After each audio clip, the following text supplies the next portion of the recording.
these last couple weeks. What was the difference tonight in this one? Well, I thought in the third quarter we just got off to a terrible start. I didn't think we came out of the locker room ready to go. Transition baskets, we talked about that at halftime, and we gave up, I think, 8 more. So they end up with a total of 19 fast break points. And, the third quarter basically killed us. The first 5 or 6 minutes, we let ourselves get down double digits, and then it's an uphill battle the rest of the game. You gotten pretty good efforts from both point guards. Clarkson and Landon had them playing together in crunch time. What did you like about that, at least on that offensive end?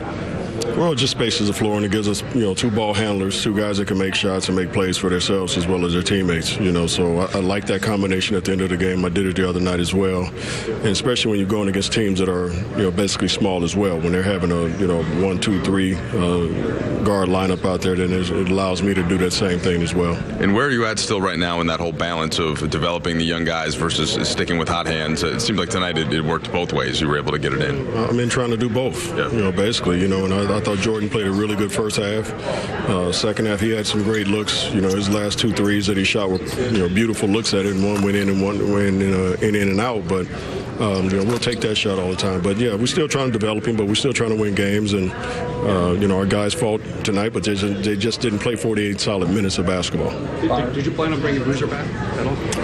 I was thinking about it probably the 6-minute mark, but I was really happy with the way that Ed and Jordan were playing at that particular time because they were bringing us back in the game. So I just stuck with that for a little while. Byron, you've cited the third quarter and some of the other losses this year. What's kind of the common denominator with that when it comes to the third quarter? Well, we come out. Seems like lackadaisical, and the other team comes out with a little bit more aggressiveness, and it seems to take us 3 or 4 or 5 minutes to get back into it. Which is, we don't have that type of room for error. We got to come out, thinking that we're down 15, 20 points, and hopefully we come out with much more aggressiveness than we've been coming out with. What does it take for them to have that mentality? Just got to look at the tape.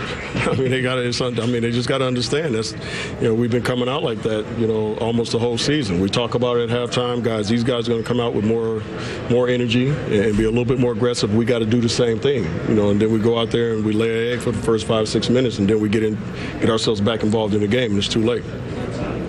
How much of that do you think is difference, or is it effort versus just young guys and execution and talent? Where does that change in that start of that third quarter? I think most of it is just focus, just not coming out prepared and ready. I don't think it has anything to do with effort for our guys. Like I said, all season long, they've been playing pretty hard. I think it's more just being focused and understanding that this team is going to bring it, so you got to be ready to bring it as well. I get the feeling you've tried every. Much more to come on Access Sportsnet Lakers. We go inside the Lakers locker room. We'll hear from Jeremy Lin, who had 23 points, 8 assists, but it was not enough as the Lakers fall in Charlotte.